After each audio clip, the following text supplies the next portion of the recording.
had me completely confused, and I had to figure it out. I mean, that's hard. It's the first quarter.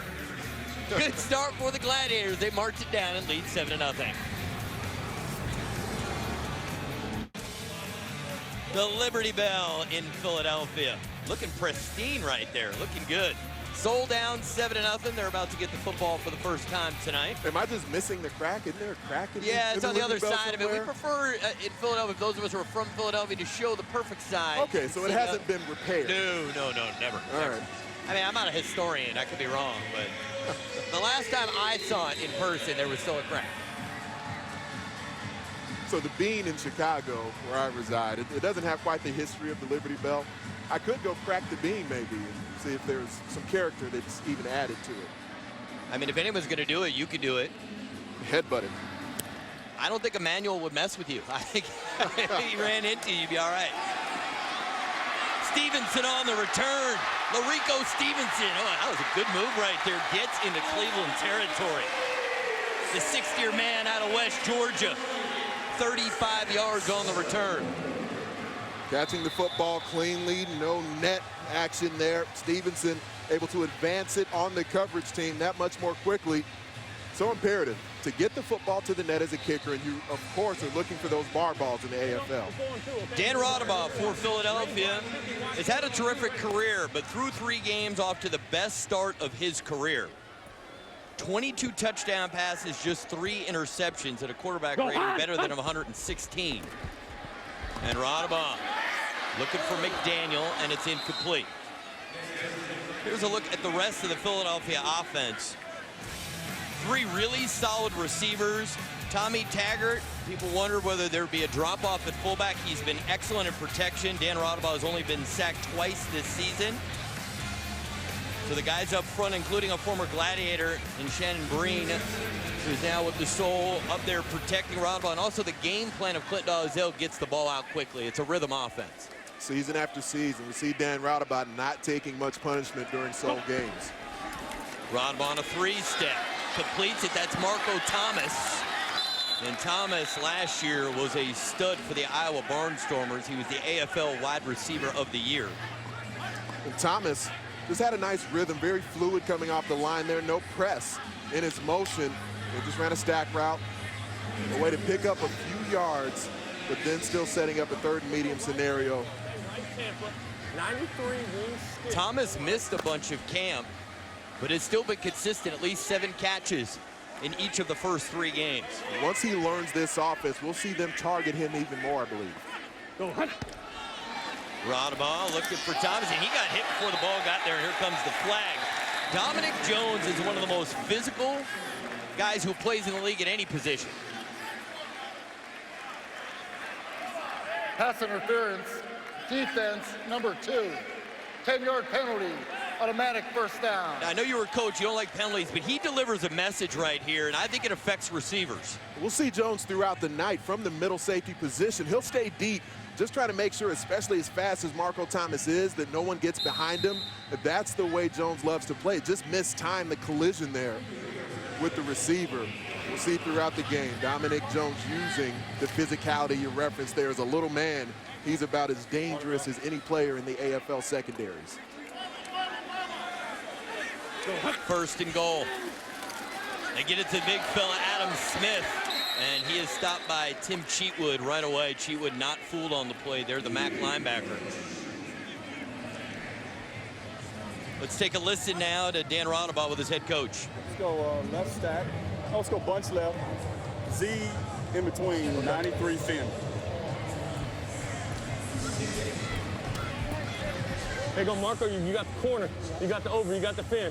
Bunch left. Z in between. 93 fin. I'm already. Hurry! Z receiver would normally be to the backside, but going trips to the field here. Rodabaugh looking for Thomas. He's got it. Touchdown, Soul.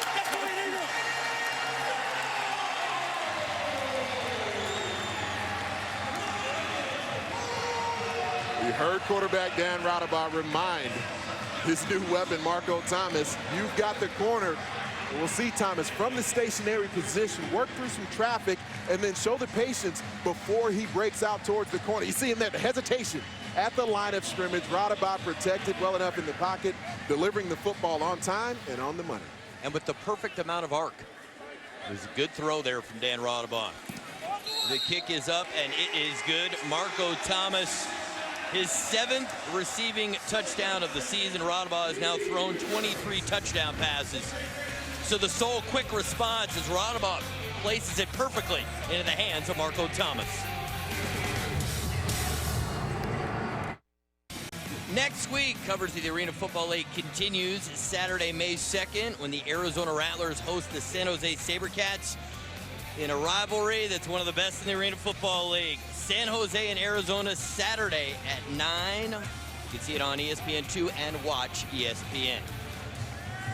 We've got the war on I-4. We've got Arizona and San Jose, and I think Cleveland and Philly are probably next in line. It needs a name, maybe. By the end of the game, can you come up with something catchy? I thought you're Mr. Creativity.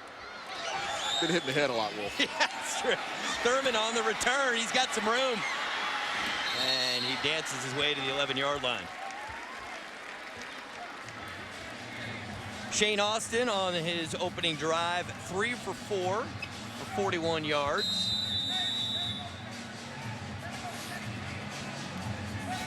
One of the elements he didn't really have to show off in that initial drive is his mobility. But if the interior of the pass rush between Bo Bell at the MAC and Justin Lawrence at the nose, if they start to heat up the inside of the pocket, we'll see Shane Austin have to flush, and that's where he's really got to make good decisions. Amari Jackson in motion. Austin throws, looking for Jackson. Too much on the throw. Jackson was open. Similar type of sail route that he completed in the initial portion of the previous drive, as he's trying to hit this target out here. The time that he actually gets the football out of his hands, because he, of course, knows where Amari Jackson's going to end up. It's about putting the ball on the money. Once he reads the coverage during his drop, he sees man, knows where he has to put it, just allows the ball to float on him. It sails into the stands on that sail route. Go! Work! Austin looking for Taylor, and that's knocked down by Joe Gooseby. I mentioned him on the last series. Very talented Jack linebacker. There is a flag down on the play.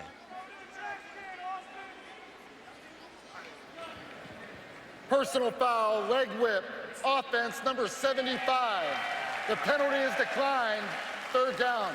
Chad really Schofield, yeah, the fullback. It's a great play because Bo Bell is such an outstanding pass rusher. That's mainly what we think of him as, but on this snap, they didn't rush him.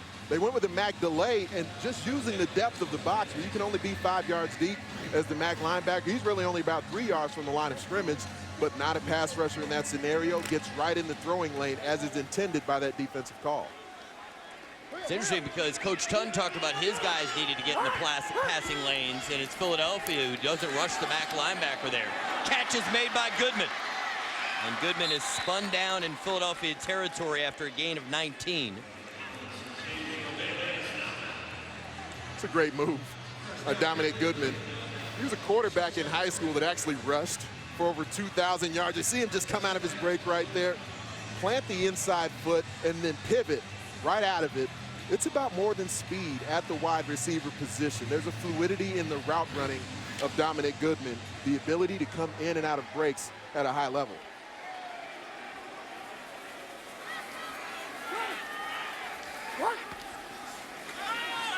Austin, Taylor makes the catch, and Taylor holding on to that football for dear life as Brandon Freeman's trying to get it out of his hands. Freeman did eventually, but the whistle had blown.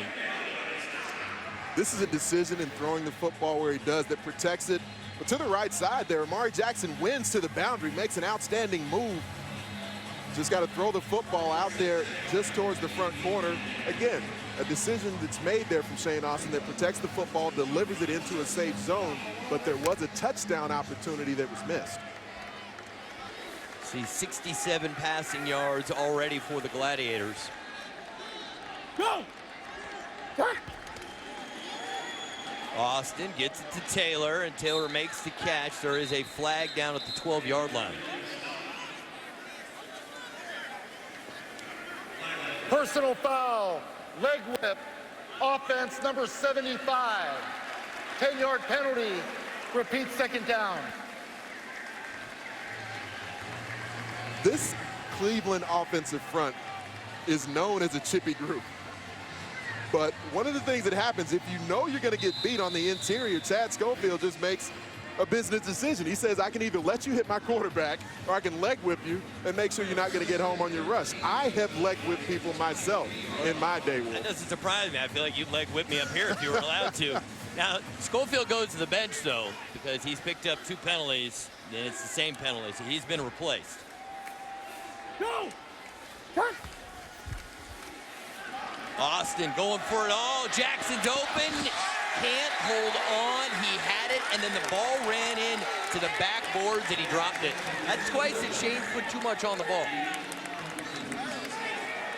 And I believe with the strider that Amari Jackson is, you still see some timing issues with Steve Tunn. Gladiators head coach spoke to us about it a bit before the game. Just still working on the timing, the spacing between Austin and Jackson. But in my opinion, this is a ball that Amari Jackson should have hauled in. Shane Austin threw a ball that, while it would have been a slightly difficult catch with Jackson having to reach out, it did hit both hands. We've seen 2 balls here for touchdowns dropped by Gladiators receivers. At a second look, he really should have caught the football. Now we got a whistle before the play. Flag came in from the back judge. Prior to the snap, delay of game, offense, 5-yard penalty, 3rd down. We've got Ced Bonner down there at field level. Ced's on the field right now. Curious to hear, Cedric Bonner, your thoughts when you add a new receiver into the mix for an offense. How difficult is it as a quarterback to kind of prepare and get on the same page? It's not about a speed thing, Big Ann. It's one of those things you don't know when they're going to break, where they're going to break, how deep they're going to break. They're supposed to all do it the same, but you just never know until everybody's on page in the right kind of sync together. 3rd and long. Austin steps up looking for Taylor. He double covered, but comes up with it. Touchdown, Cleveland. Colin Taylor.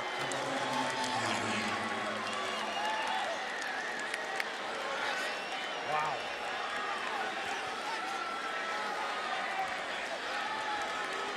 There was some man-sized execution on that play because Shane Austin was under duress. Multiple pass rushes from the sole bearing down on him. They lay off of the hit. Then he throws it into double coverage, and Colin Taylor goes into the air, not because he's got a 40-inch vertical leap. He just wanted the football more than the defenders. Curious to get Ced's take on that decision. I got a feeling he was like, no, no, no, yes. Stevie Tunn probably even more so. Trevino on for the extra point attempt, and the kick is no good. He pushes it to the right. So the Cleveland lead is 13-7, and Colin Taylor, he's got a lot to say. Look at that, goes up between 2 defenders, and his quarterback very happy about the catch made by 17.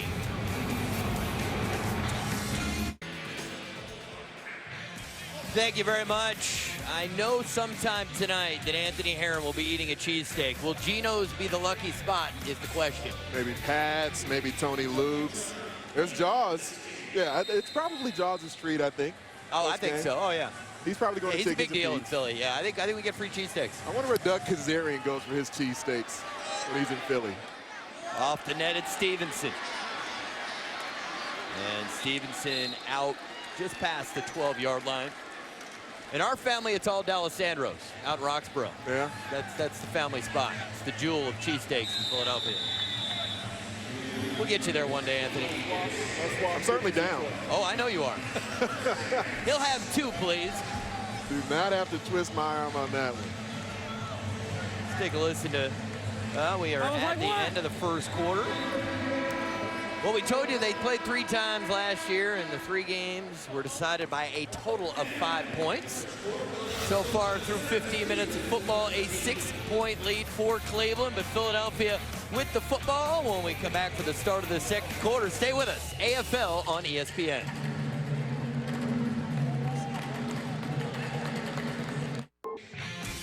For those of you just joining us, here is a quick recap of the first quarter. Richardson on the ground gets the first touchdown of the game. Philadelphia quick response. Rodabah to Marco Thomas. And here is the play of the first quarter. Alan Taylor between two defenders. There's the scoring summary in the first quarter. And Philadelphia with the football, 1st and 10 to start the second quarter. We have not had a stop in the game thus far. Fear the beard. That's what Soul fans, that's the rallying cry for tonight. Rodabaugh looking to go deep and cannot get to it. A little bit of an overthrow there from Dan Rodabaugh. Sean Paulinamoku, intended target, played at Pittsburgh for the Power last year. Good receiver. He was down. I was giving SK a chance to try to go post.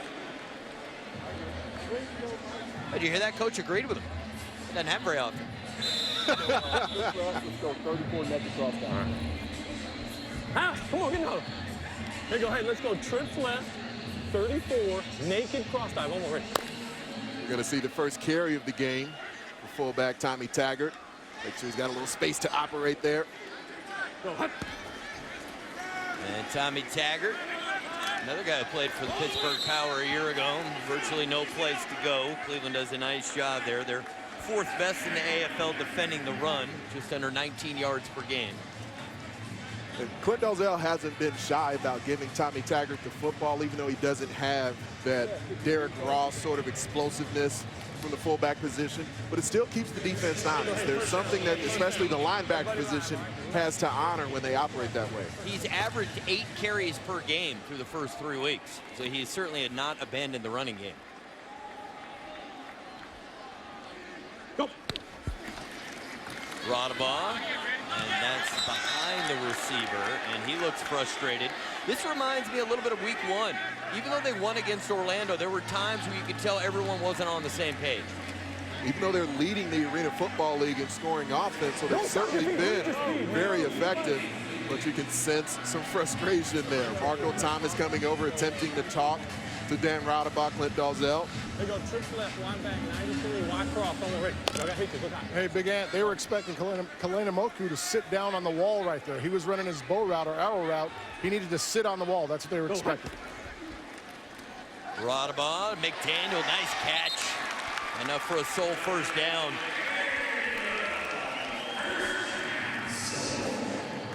McDaniel's got such strong hands. This ball came in fairly hot.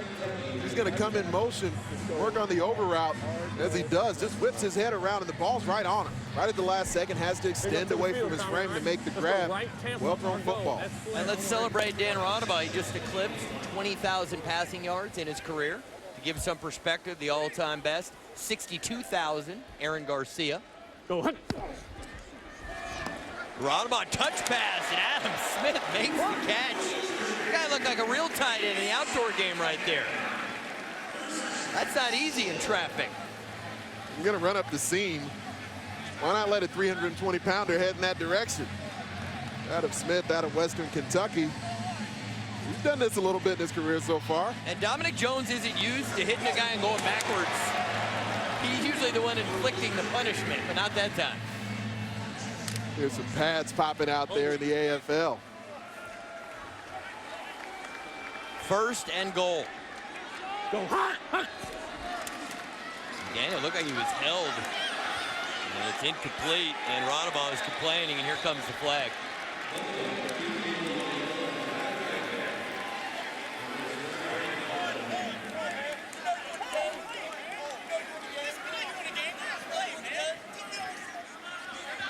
Prior to the pass, holding defense number 1.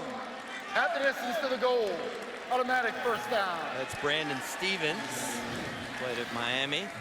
Miami that's in Ohio, same place Rodabaugh played his college football. That stacked set from the receivers is what makes it difficult for the defensive backs to jam.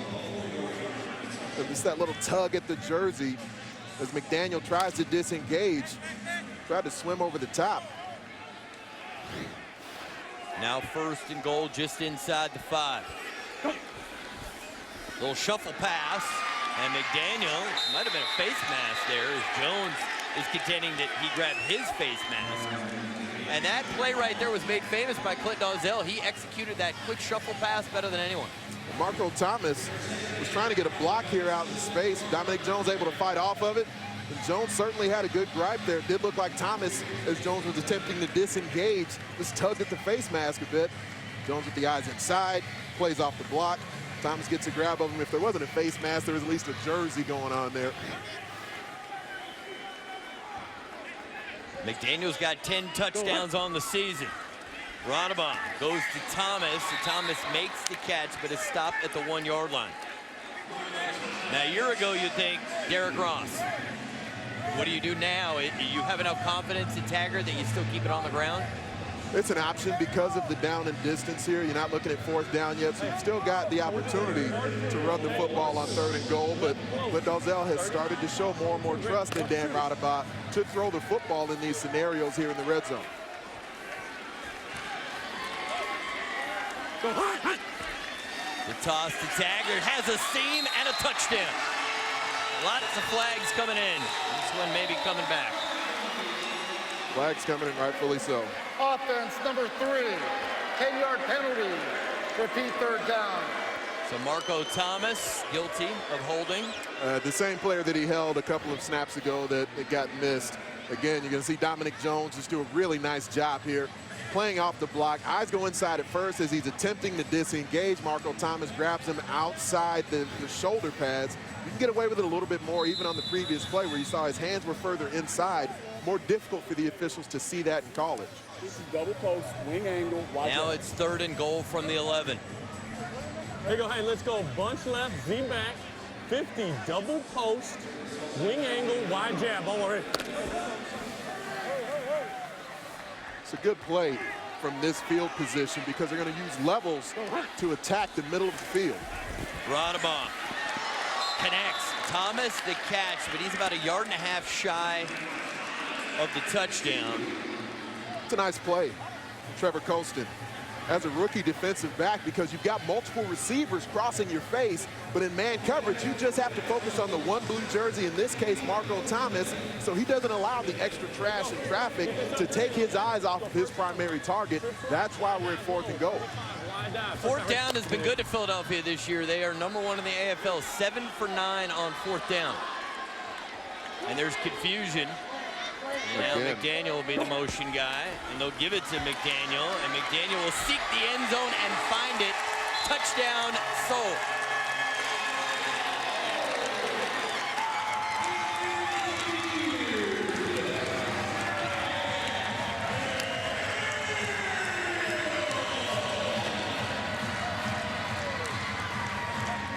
Bodies have to move. This is like the outdoor game. It's outdoor football because you've got one guy setting the edge and then a lead blocker and Tommy Taggart coming around. And so Adam Smith, not only a receiver, just gets a piece of the defensive end. Taggart gets another chip, and then we know Ryan McDaniel knows how to find the end zone.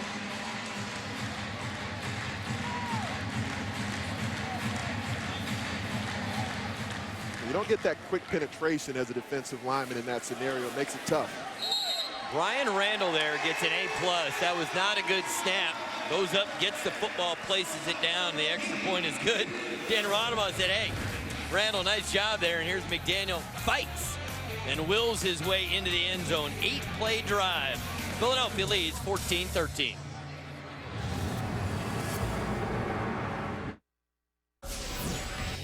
Doug Kazarian in the ESPN studios over on ESPN. Game 1 of the series between the Bulls and Bucks. Chicago up 7 early. Let's go back to Philadelphia, home of Geno's, of course, fellas.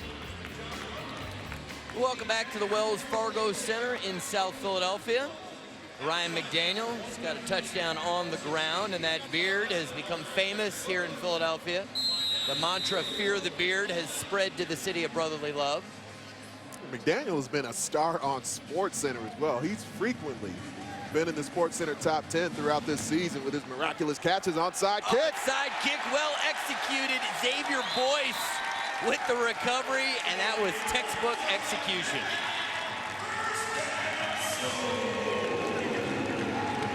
No stops defensively in the game so far. Clint Dalzell dials it up with the onside kick, looking to steal a possession. Tommy Freever, how about the kick there? That's precisely where you want the football to end up. Just pops it just inside the 15-yard line, taking advantage of it. Looked like the rookie, Trevor Colston. Boyce will stay in the game. Pretty good target. The rookie is 6'4", 220 pounds, played at Norfolk State. Rodabaugh finds McDaniel, cutting across the field, gets one block, and forced out of bounds at the 7-yard line by Dominic Jones.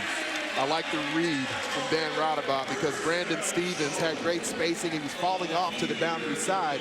So it looked like there was maybe a touchdown opportunity to Xavier Boyce.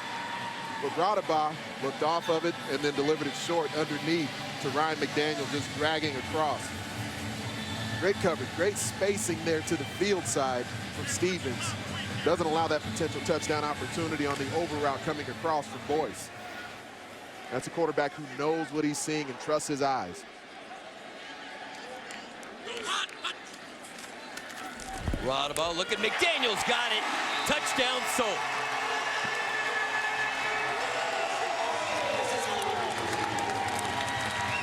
That ball got there in a hurry. It felt like McDaniel turned around and he was like, oh, I better catch that. What doesn't look as dramatic as those SportsCenter top 10 plays that McDaniel's had so far this season. But just as you referenced, Ari, he comes out of his motion, and then when he makes his break, the ball's already on him. So just as difficult as some of those contested touchdown grabs that Ryan McDaniel's had to make so far this season because of where the football's delivered.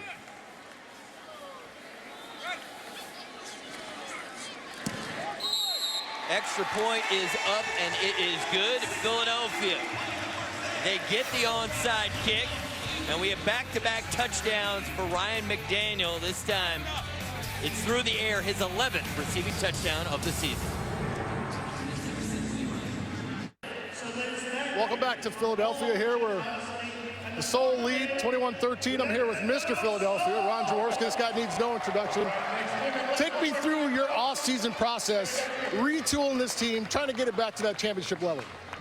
Well, we felt last year that we were a good team. We were a playoff team. We got knocked out by Cleveland in the first round of the playoffs. Our goal in Philadelphia, since we came in the Arena Football League in 2003, is to be the world champions. We did that in 2008. We know what it takes to build a football team. We retooled our team with a lot of younger, faster, quicker players, and the result is a 3-0 start, and so far so good today against a very good Cleveland team and a well-coached team by Steve Tunn. Give me your assessment of Dan Rodabaugh up to this point. Well, Dan's been having a great season, and we got some weapons around him. The offensive line does a great job, and Clint Dozell's system is as good as any in the Arena Football League. Appreciate your time, Ron. Guys? Thank you very much, Sid. Always a pleasure to have Ron Jaworski on the airwaves with us. He says he's been very well behaved at the games. That's because they're 3-0. As I reminded him, I said, just wait till one call turns the game, and he'll be back to his old self. They're 3-0, and we haven't seen the Soul Sisters at a game yet this season, the two nuns who tend to join Ron Jaworski at the games. I think once they show up, he'll even be on even better behavior. I like it when he gets all flush and red in the face, gets all angry. First and 10 for the Gladiators. Been a while since we've seen Shane Austin. Going up over the top to Thurman in stride. He'll take it for 6. Touchdown, Cleveland. Flags on the play, but I believe this is going to go against Philadelphia. It was a double move executed perfectly by Thurman. Illegal contact, defense, number 23. The penalty is declined, result of the play, touchdown. Rico Stevenson, known as a guy who tends to get handsy in coverage. Can't allow it there. And really what happens is Thurman, as he works towards the board, Stevenson doesn't have his eyes on him. Thurman was here. Soul fans remember the types of numbers that he used to put up, especially back during that 2013 season. And Shane Austin answering the score yet again.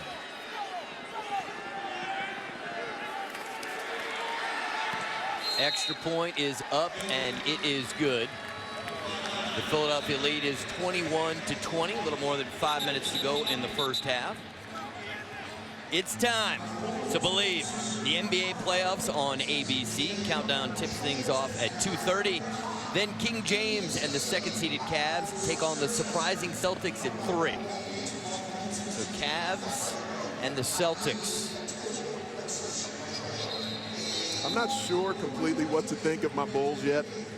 They're taking on the Milwaukee Bucks right now. I mean, it's one thing, they're making the playoffs yet again. And Coach Thibodeau has gotten them to that point, but so many injuries between Derrick Rose, Jimmy Butler.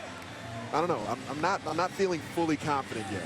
Why don't you just be a fan and just get on board and take them for as long as you can enjoy the NBA season?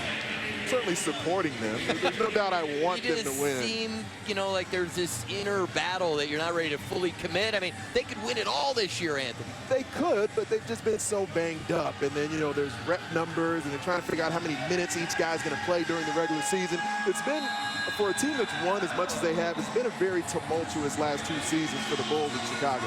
I'll do my best, Tony Robbins, for you. Maybe all that rest will help them in the playoffs because they all didn't play 82 games. I certainly hope so, but everyone doesn't feel good about the rest. I digress. All right, let's get back to arena football. Stevenson had to wait for it. And Stevenson gets it to the 7-yard line. And we'll see more of Dan Rodabaugh, who's off to a terrific start tonight.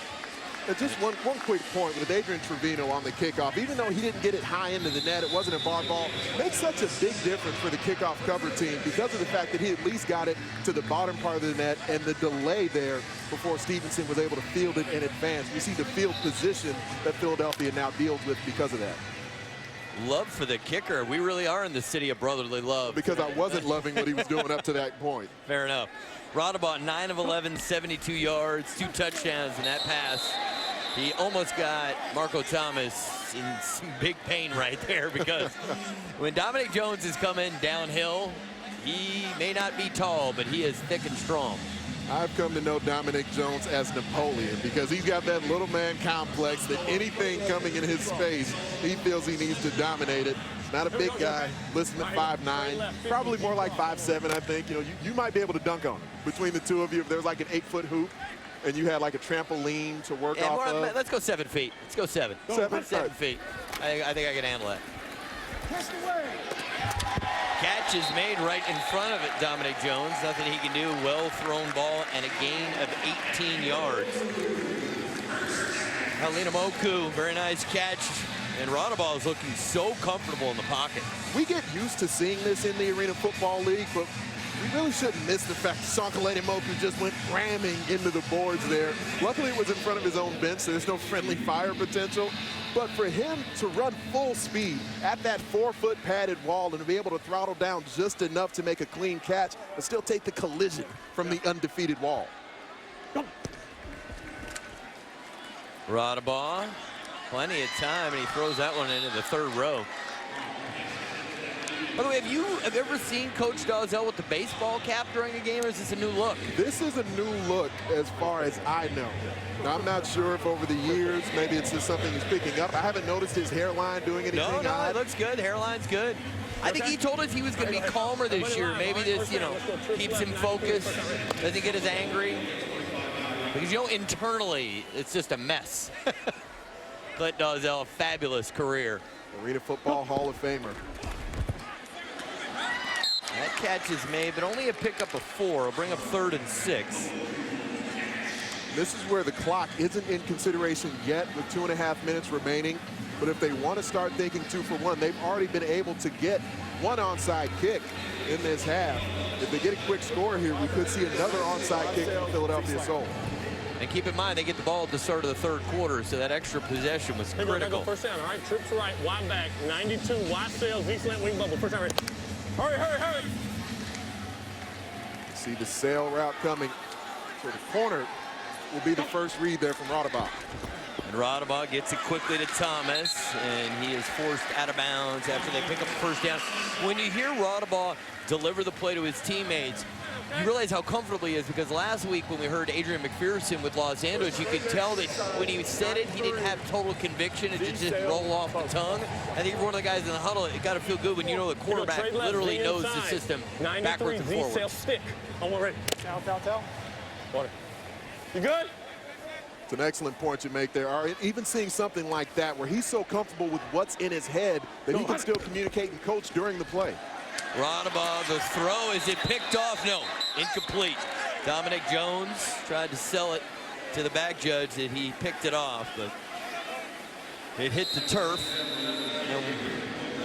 Philadelphia does not have to use the timeout, but the clock has stopped. Cleveland's using it. Cleveland's going to use the timeout before the 1-minute warning to give themselves more time. There's still a lot of time for Cleveland. Remember, they've already used one timeout, so now they're down to one. Sunday night baseball. Terrific matchup for you. Two terrific teams, Cincinnati, St. Louis. You better be quick on the draw in this showdown. Baseball rules on ESPN. Reds versus Cardinals. Sunday at 8 p.m. on ESPN and watch ESPN. I'm a Cubs fan, so it makes it difficult for me to root for Yadier Molina. I mean, there's so much Chicago love pouring out of you tonight. I feel like maybe you should have come in like, you know, like a jersey. Well, the folks at home don't know that I'm not. That's true. They haven't seen me in a while. Yeah, underneath the very nice, you know, apparel you have on, you could have like a Derrick Rose jersey. The point you made earlier about the timeout for Cleveland. 93 double slant on the right. Hurry. 93 with the double slant. There will be a go route that can be converted to on this play. Go, hunt.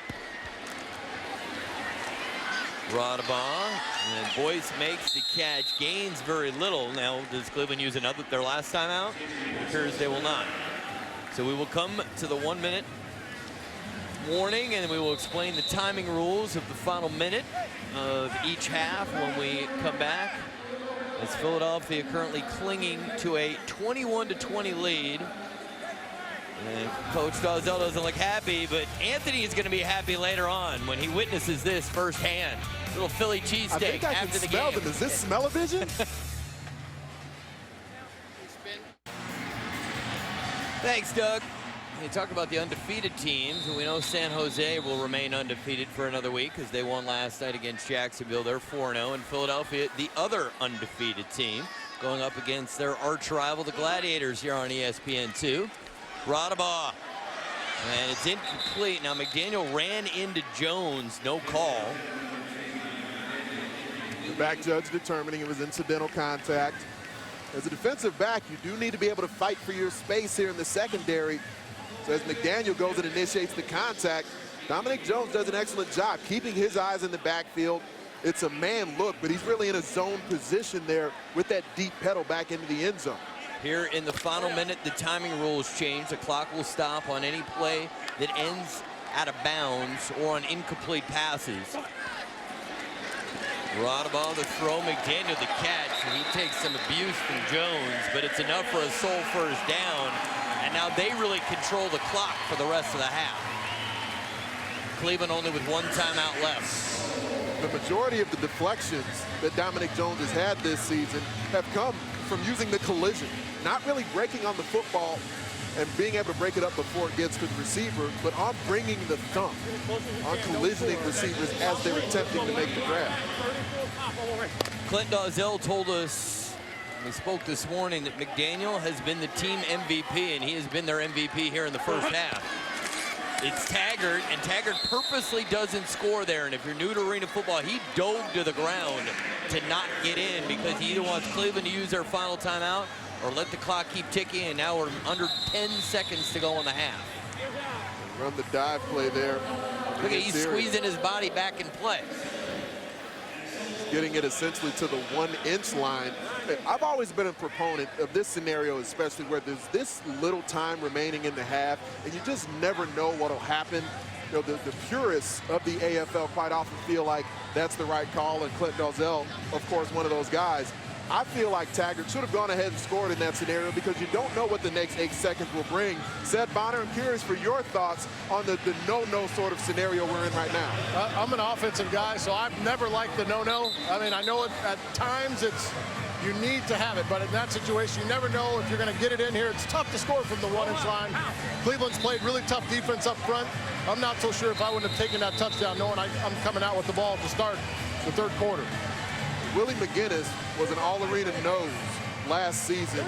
He was that good as a pass rusher, but he plays the run at a very high level as well. He's a 305-pounder. So right there on the interior, matched up with Shannon Green, he's going to try to get some quick penetration right here in the middle. Taggart will bounce it to the outside. Gets into the end zone. Touchdown, Soul.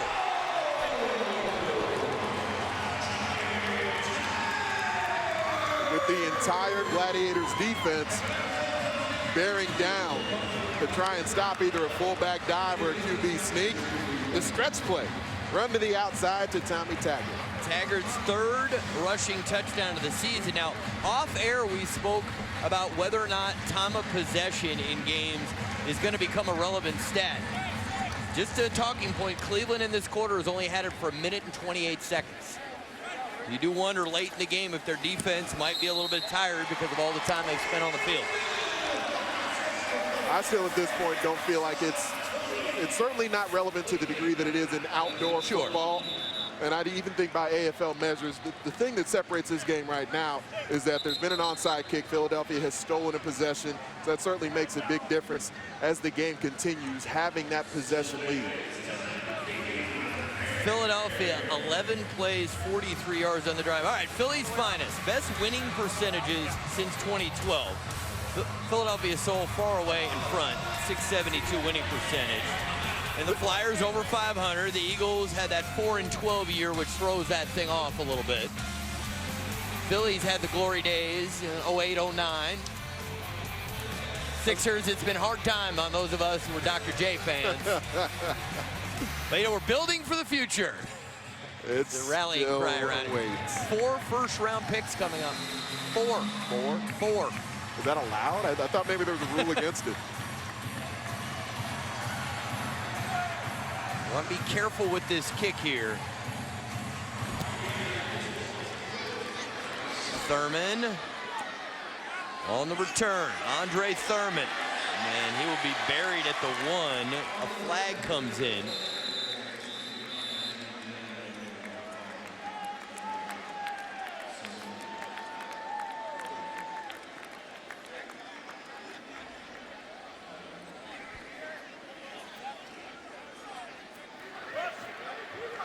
Holding, receiving team number 9.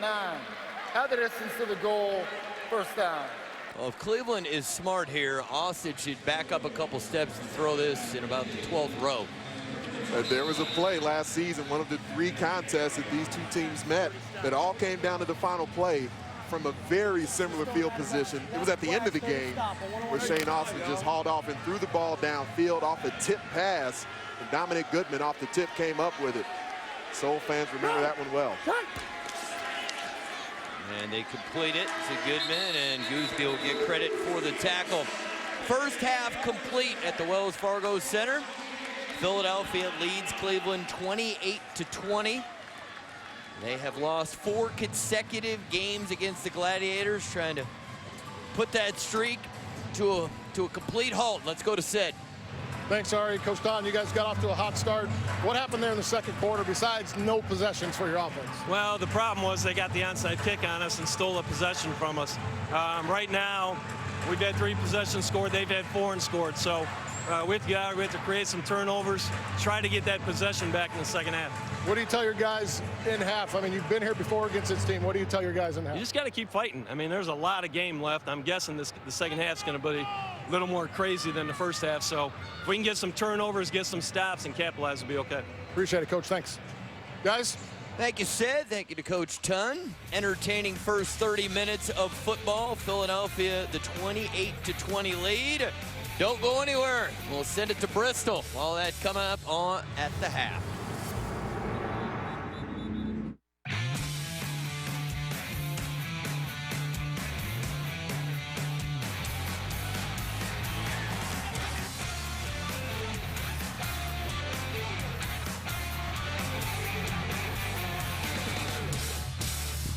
Plenty of highlights to choose from in the first half. Our look alongside friend and partner Anthony Herron. And Anthony, one of the big storylines for Philadelphia coming into this season was Dan Rodabaugh. Would he take his game to the next level?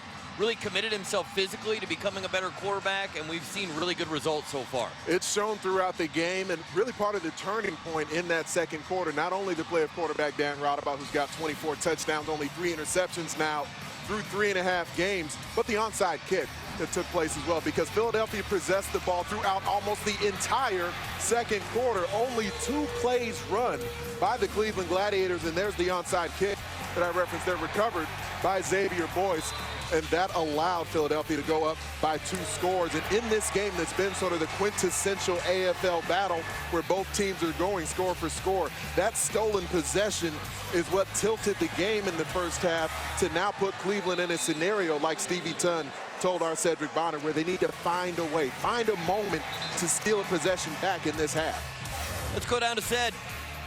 Hey, thanks, Ari. I talked to Clint, and he said they've got to just execute. They've got to relax. They're playing a little erratic offensively, he says defensively, they can't give up a 3rd and 18 for a touchdown in double coverage. They have to make that play, find a way to make the little plays, and they'll be okay. Thank you, Ced. As any good head coach will do, even when his team plays almost flawlessly, you'll find something to get on your team about, because Philadelphia did almost everything right in the first half. Except get a defensive stop. You know, they need to find a way to get that from Cleveland. Stevenson, that's off the iron. We're talking about stealing a possession. Yes, right there, almost happened. Kalina Moku back there to retrieve the football. He's the safety valve there. A really smart play. He didn't let the ball bounce, and that was the key there. It's where the personal protector has to be when the kick returner can't field it cleanly. Personal protector, in this case, Kalina Moku, in position to get the ball.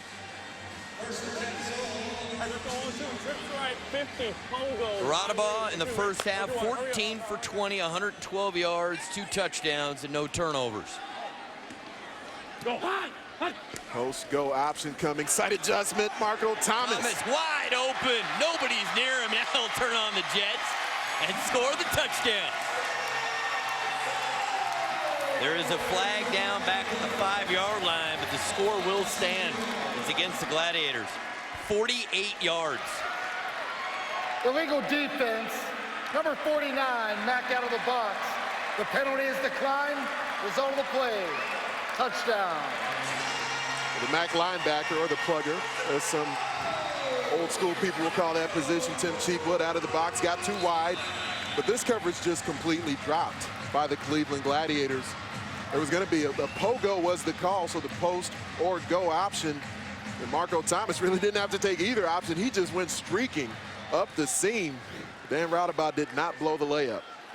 Marco Thomas now 6 catches, 77 yards, and 2 touchdowns. So even though Philadelphia has not gotten a stop defensively, they got the extra possession due to the onside kick and now lead by 15 points. And it puts a lot of pressure on Cleveland to score every time and somehow to manufacture another possession. For the latest news, scores, and stats, log on to arenafootball.com. Whether you want to check out special features on the league's brightest stars or watch live games via the ESPN3 video player, arenafootball.com is where it's at. And if you're seeing those beards when we show shots of the stands, that's Ryan McDaniel, has a great beard, star receiver, number 19 for the Soul, and they've given away some beards. They've made some t-shirts. They're kind of curious to see how this thing takes off, and based on what we've seen, I think they're onto something here. Well, the thought was in adding Marco Thomas to the offense that he would be the main cog in putting the ball in the end zone, but Ryan McDaniel came into this game tied for the lead in the Arena Football League in touchdown receptions, a lot of them of the highlight variety. He and Goodman 1 and 2 in points scored in the Arena Football League, the 2 highest scoring players in tonight's game. Thurman off the net. Thurman, good vision, and Thurman gets it across the 15. So Shane Austin, he didn't really do anything wrong in the first half. He just didn't have the ball very much. How often do you see a team in the Arena Football League run only 2 plays in an entire quarter? That was the situation the Cleveland Gladiators found themselves in in the second quarter. One of those plays was just the very last play of the half where they just threw one completed pass just to get off the field. Austin 8 for 12 for 139 yards, 2 touchdowns, no turnovers. Amari Jackson in motion. He had a couple of drops in the first half. And Austin's looking for Jackson. Flag down. Romaine the pick for the Soul. And Romaine gets hit by Goodman hard at the 16. But where the flag is, this could go against James Romaine. Let's wait and see. I believe it will.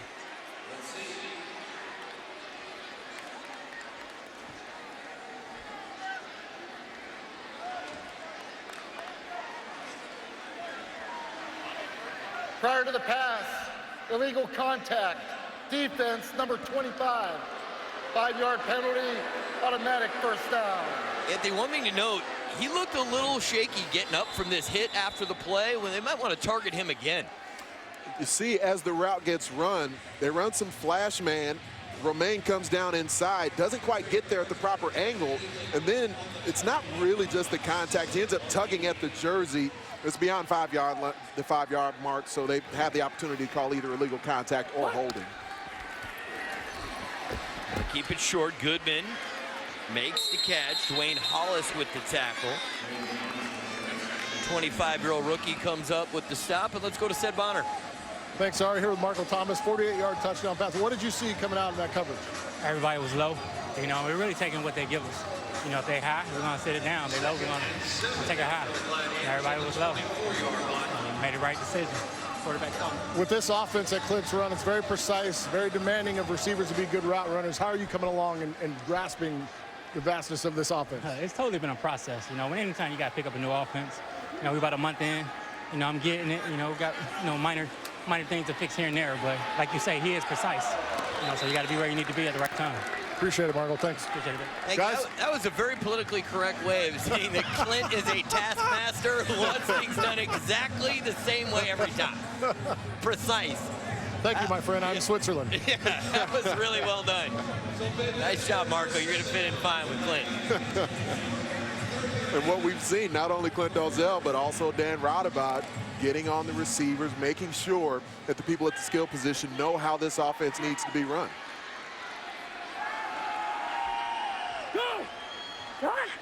Third and 7, we got movement. Kid O'Brien, 79. Offense number 79, 5-yard penalty, third down. The offensive line has been guilty of a lot of penalties tonight. We had the 2 leg whips. We had the penalty there. This is a team that's the least penalized team coming into week 4 in the Arena Football League, but not so far tonight. And where you normally see that is when an edge blocker is really worried about the speed of the rusher he's facing. Caleb Bostic, an extremely athletic edge rusher, matched up here at the top of the screen with Kid O'Brien. Got the outside hand down, showing some speed rush. Austin looking for Thurman, can't get to it. Good coverage from Romaine. Well, Cleveland already 7 penalties for 40 yards. The pressure applied here, more so on the interior, with just that push of the pocket where Bo Bell hasn't had many sacks this season, only 1 coming into the game from the MAC position, but able to just continue to push the fullback back into quarterback Shane Austin, and Austin is only 6 foot tall, so that pressure in his face, it doesn't need to lead to a sack. Cleveland 1 for 1 tonight on 4th down. 4th and 11. Austin throws. Thurman makes the catch, but does not get the first down. It will be Philadelphia football. 2 yards shy of the first down, and we have our first defensive stop of the night. It's because Andre Thurman did not catch the football cleanly. You know, he must have some additional emotions because he was a huge playmaker for the Soul for a number of years. The umpire there, as the football delivered right over his head there in the box, just makes the vision of Thurman be thrown off that much. Took some additional concentration, so the ball is bobbled. He doesn't bring it in cleanly, and the defense comes up with the stop. And Sed Bonner, would you agree that the ball was a little behind him? And you're always talking about you got to put your receiver in a place to make a play. Well, it was behind him, and it had so much pace that he wasn't able to snatch it and keep moving. Rodabah. And that ball was tipped.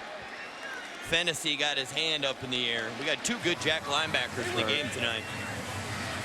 Joe Fennessy has been the Riddell Defensive Player of the Week in the Arena Football League the first 2 weeks of this season, showing his playmaking ability here again tonight. Pocket extremely clean. The tip there at the line of scrimmage from Tim Cheatwood at the back. That was Cheatwood.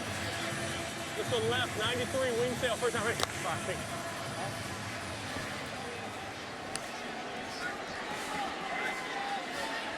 Wing sail route. Again, Reed will be out there behind the numbers. Thomas in stride. Jones with the tackle. When Raudabaugh gets in this kind of rhythm, this may be the year he finally cracks it, makes first or second team All-Arena. It's astounding when you think of a player, the quality of Dan Raudabaugh, the numbers he's put up, that he hasn't been All-Arena at any point. And that sail route, it forces the defensive backs to the wide side of the field to be at the proper spacing, and it's incumbent upon the quarterback to make sure he delivers an accurate ball on time. It's a ball you can and should complete consistently based off that coverage. Raudabaugh, touch pass to Thomas, one-handed grab, touchdown sold.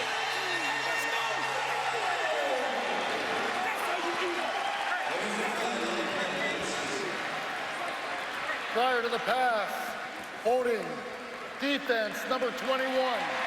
The penalty is declined, result of the play, touchdown. Ron Jaworski loving the execution from his passing game.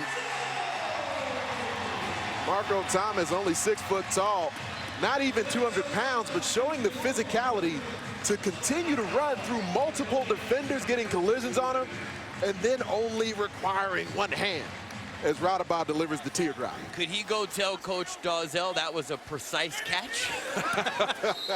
As he used the one hand. Marco Thomas, 8 catches, 106 yards, and 3 touchdowns. I think the best thing for Marco Thomas to say to his head coach and his quarterback, coach me, coach, coach me.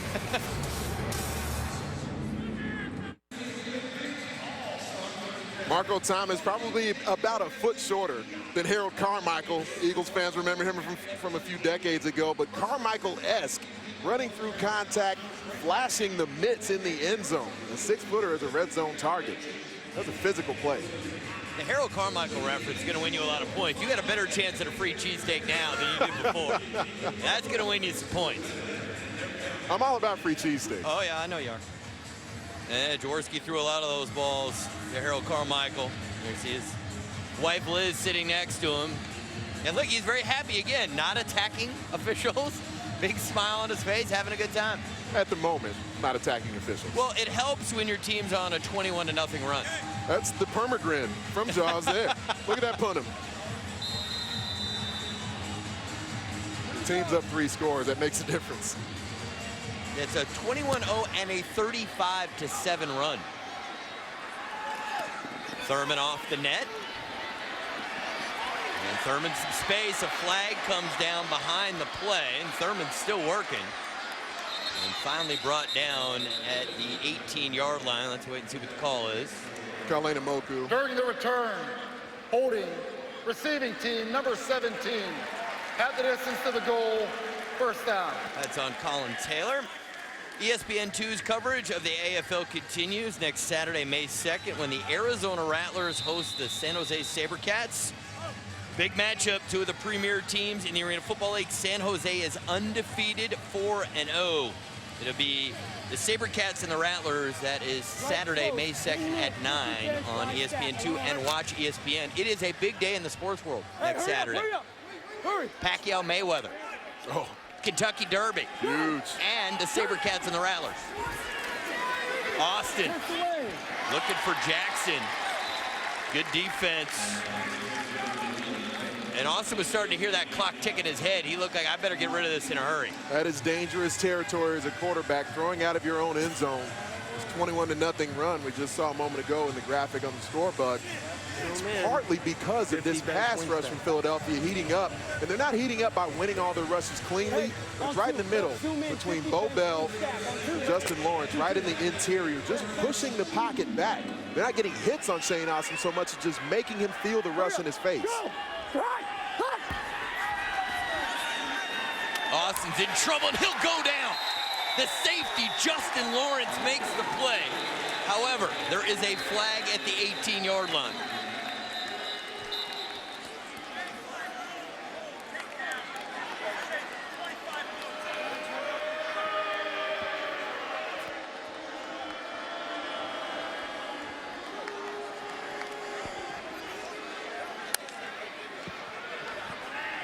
Holding, defense number 25, 10-yard penalty, results in a first down.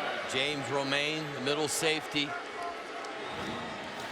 Between the Mac and the nose, they end up running what I used to call a Mac O stunt when I coached it, where Lawrence works in one direction, and then we'll see Bo Bell, the Mac linebacker, appear in your screen through the opposite A gap. And feints in one direction, and Lawrence, where the protection can't figure out where to pick them up. They keep it on the ground, and the big fella, Jesse Peterson, rumbles all the way to the 24-yard line. Stevie Tunn found one of his other guys from Wheaton, Illinois. Jesse Peterson out of Wheaton College. And as Steve Tunn talked to us before the game, he said part of why Peterson would get more reps in tonight's game would be the athleticism that's flashed right there. We've seen Peterson playing not only the fullback position, but also being an edge blocker at guard and tight end. Austin on time to Goodman. And Goodman gets inside the 10-yard line. 17 yards on the play for Goodman. Well, if we learn nothing else about this Cleveland Gladiators squad in their 17-1 season during 2014, road to the Arena Bowl, Conference Championship, all those things, they weren't blowing folks out last year. They had comeback victories. They were nail-biters week in and week out. This is a team with a no-quit mentality. They will continue to fight, that is for sure.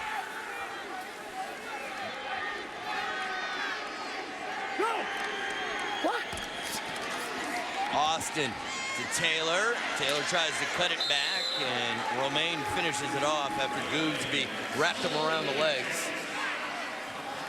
You got to feel that for Philadelphia, this means a lot more because the fact that Cleveland beat them 3 times in heartbreaking fashion. Coming in, you had to feel like Philadelphia, they circled the calendar. We got to get these guys. Certainly a proud franchise, and this rivalry here from a regional standpoint makes a lot of sense why the fan bases from both teams are really into it as well. A flag before the play.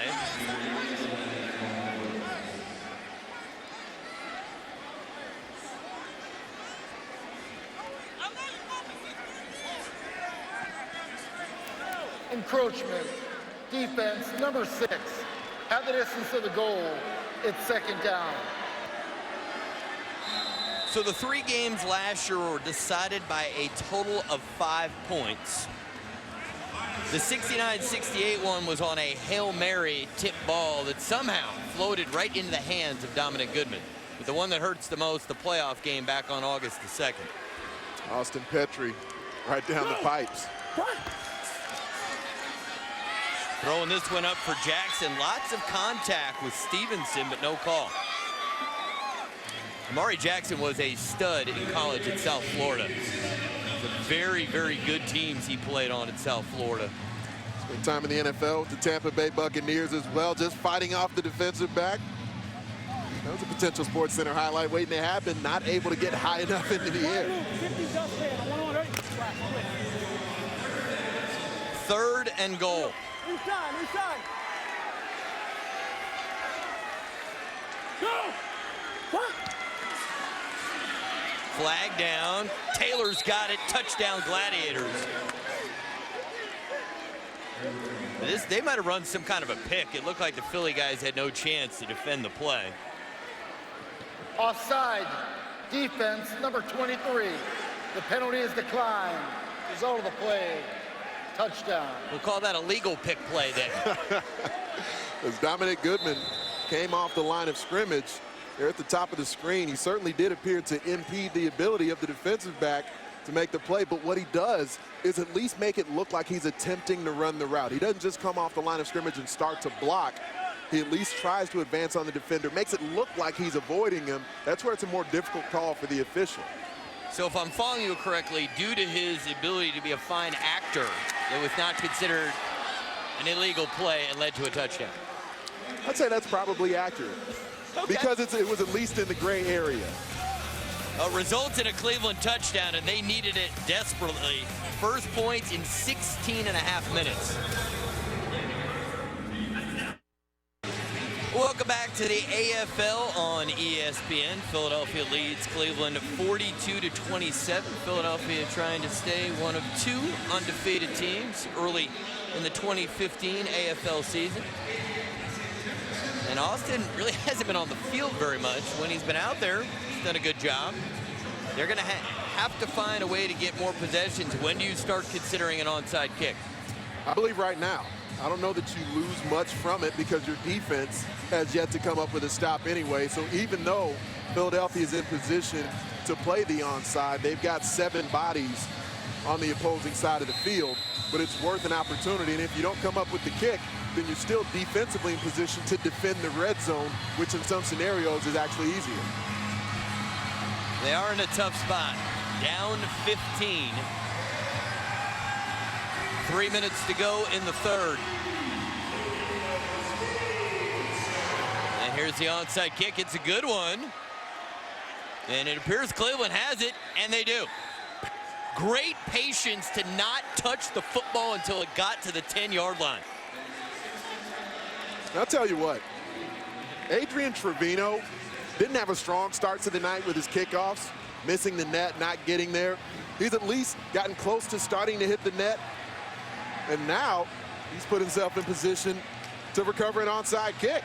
That's great execution. You mentioned the patience because the ball has to at least go 10 yards before he touches it. By Cleveland, beyond 10 yards, first down. He was clarifying what we'd already figured out, that Cleveland, in fact, did not touch it till the ball had gone 10 yards.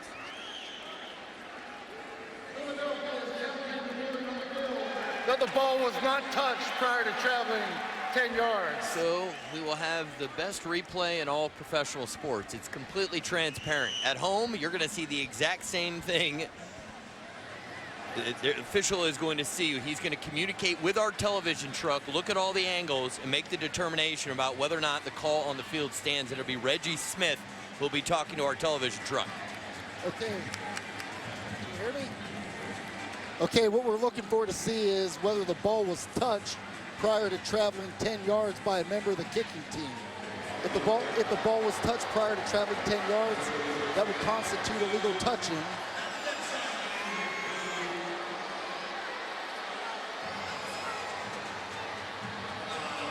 Okay, it appears to be touched, but we cannot tell where it is. Do we have another angle showing the 10-yard line? Again, it's touched at that point. Both feet appear to be beyond the 10-yard line. Let's see what else we have. So far, nothing definitive from the first 2 angles. We need to have indisputable video evidence that the ball was touched prior to traveling 10 yards.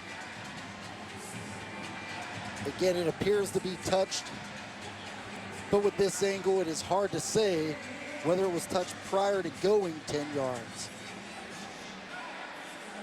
See, at that point where 19 touches it, we cannot tell whether the ball has gone across the 10-yard line.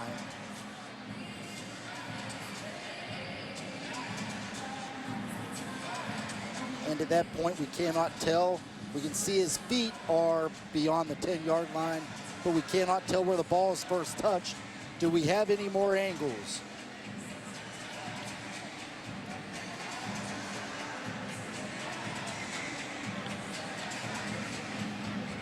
Okay, again, the ball is touched. It appears 21 also touches it after 19, but again, we cannot tell where the ball is at that point. If those are the best angles we have, based on what we've seen, we're going to have to let the ruling on the field stand. Thank you. I agree with Reggie Smith there. After further review, the ruling on the field stands. Recovery by Cleveland, first down. I'd say at least stands. I would potentially have even gone as far as having it confirmed, because while the angle isn't completely down the line of the 10-yard line, you do see where the kicker Adrian Trevino doesn't touch the ball until he's actually landing on the ground, and you can tell he's landing beyond the 10-yard line. But either way, it's the correct call, I believe, the correct ruling from the officiating crew. Left yo-yo, 30 stop, wing hot. I want one right. So that will cost Philadelphia a timeout. They now have 2 remaining. Go! Cut! Austin to Taylor. And Taylor's been busy tonight. Been the favorite target of Shane Austin. That's who Colin Taylor is. Did you see where as soon as he caught the football, he cradled it in very tightly, just making sure he wasn't going to give a defender an opportunity to try and rake it away. And he advances it up the field like a fullback. It's a good route. Only about a 2.5-step drop, really. Shane Austin gets it out of his hands quickly, and then Taylor cradles the football. Taylor, 7 catches, 74 yards, and 2 touchdowns. He's in motion. Austin looking for Taylor's got a step and the football. Touchdown, Cleveland. Great throw, Shane Austin. And did I speak too soon? Because I just gave the quintessential description of Colin Taylor as the possession receiver. And here yet again, able to defeat the defense in the end zone for a deep touchdown. I like the celebration. He got 7 of the 8 guys on the field involved. Well, you see here, he's attempting to smack the motion. So man-to-man scenario. And then as Taylor evades him right there at the stack, James Romaine not able to get into his pedal quickly enough to recover. And then get all your teammates after you're done flexing, and then have a little group fun. Well, we didn't get to see the coordinated end to that celebration. I was wondering how much of practice time is dedicated to figuring out, well, what should we do for the celebration this week? Well, they did have a road trip. Yeah, true. Maybe Oh, they there did we it on go, the here we bus. go. Oh, no, they've got it. Oh, There we yeah. go. Coordinated, you gotta like it. Now an 8-point lead for the Soul. Thank you, Doug. Philadelphia 42, Cleveland 34. A little more than a minute to go in the third quarter. What a change of events. They get the onside kick, they get the touchdown, and we were on the brink of maybe this one getting out of hand. Suddenly we've got a 1-score game. Seeing 2 starting quarterbacks playing at a very high level. It's like Cleveland lining up for another onside kick attempt.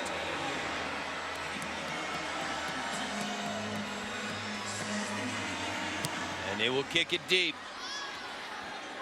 Stevenson plays it cleanly off the net. Stevenson tackled just beyond the 10-yard line. It's time to believe. The NBA playoffs on ABC. Countdown tips things off at 2:30. Then King James and the second-seeded Cavs take on the surprising Celtics at 3. NBA basketball Sunday at 3 on ESPN. See what kind of response Philadelphia has. Dan Rodabaugh had a brilliant night under center.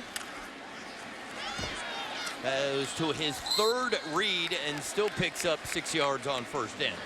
Those 2 possessions, including the onside kick there. 14 points scored over the last minute and a half for the Cleveland Gladiator offense. Now it's time for their defense to step up. The special teams did a nice job getting the kick recovered. Stay wide. If he's squatting, go right by him. First down, okay? Let's go left 93. First down. Left 93 coming, another sail concept. He did remind Marco Thomas, as opposed to the corner, if he stays short, he wants Thomas to run right by him. And we have come to the end of the third quarter. Cleveland has gotten themselves back in the football game as the 2 teams each score 14 points in the second quarter. Don't go anywhere. Fourth quarter coming up. AFL on ESPN.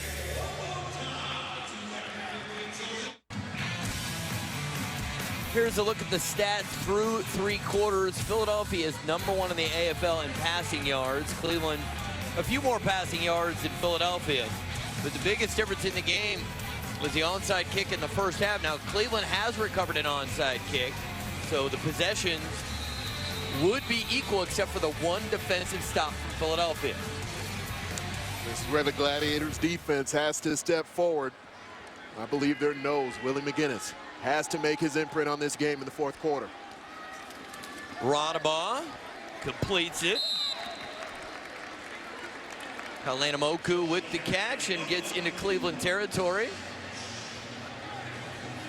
Hey, Ari, I'm going to step in here with Coach Gozal here in a few seconds when he's making his play call and see what he's got on. You better ask the question nicely.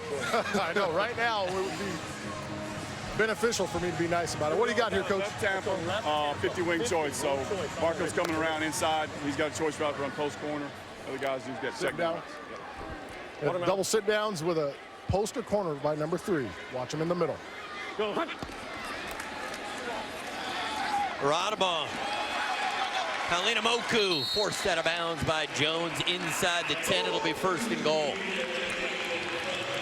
And Sid is going to be brave and get another play call from Clint Tozil. Hey, we go way back, so I'm kind of Yeah, good plus with you're his size. When I'm out there, I feel like, you know, his 4-year-old son being like, hey, "Get away from Dad." me, kid. I'm like a little pest. Coach. We call it 52 twist. We're faking the bubble screen, and we're going to try to get them posting to go. They look for the fast motion. They want to try to get people flowing to the fake quick screen and then uncover routes by the receivers. Radabon will have to be decisive. He doesn't know what I'm saying. Offense, 5-yard penalty, 1st down. Be sure to check out arenafootball.com for all the latest news and information on the Arena Football League. While you are there, be sure to shop the AFL Team Fan Shop for the latest team gear. Check out arenafootball.com today. And, you know, maybe more people will buy the hat because Clint's wearing the Soul hat. You know, can you get that online? It is available online. Okay, there you go. Ryan McDaniel right here, guys. Number 19 trying to win. Thomas with the catch. Just a gain of a couple. And Sid, I'm curious for your sense. You're down there right behind them. What do you take as the level of comfortability that Dan Radabon has with the receivers and their understanding of this offense? I'm sensing frustration down there. Well, there is. That's why you see him having to explain each and every play. It's taking a little bit longer to get in and out of the huddles, especially with Marco right now. He's, you know, there are plays that he's coming off that are oddities in the offense, and he's not able to get what's going on. It's just taking a little bit too long. This is a must score here for Philadelphia. Radabon, boy, a lot on that ball, almost picked off. It appeared the nose of the football hit the turf at the time that the defensive back there wrapped his hands on the football. Trevor Costin off the deflection, right off the hands of Marco Thomas. Colston, it does hit the ground. That was so close. You see him laying out, full extension. Not able to get there in time. If you're Philadelphia, do you think they're having a few flashbacks to nightmare finishes with Cleveland? Because they had them on the ropes like the game was going to be almost over. And now it seems that Philadelphia's got to fight for this. Radabon looking for McDaniel. He's got it. Touchdown, Soul.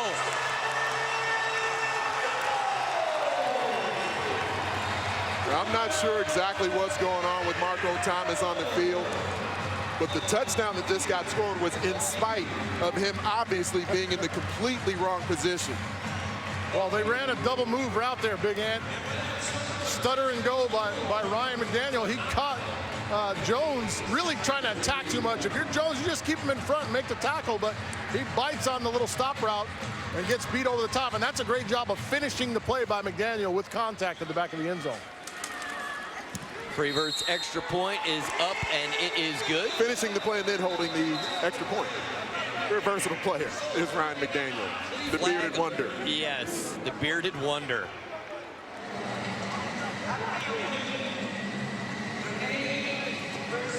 McDaniel, that was his 3rd touchdown of the game, 2 through the air and 1 on the ground.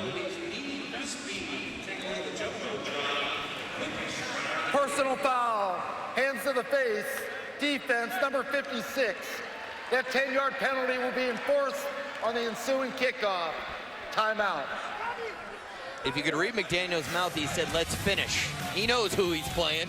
He knows that Cleveland's going to play till there's zeros on the scoreboard. Right now, Soul in front by 15.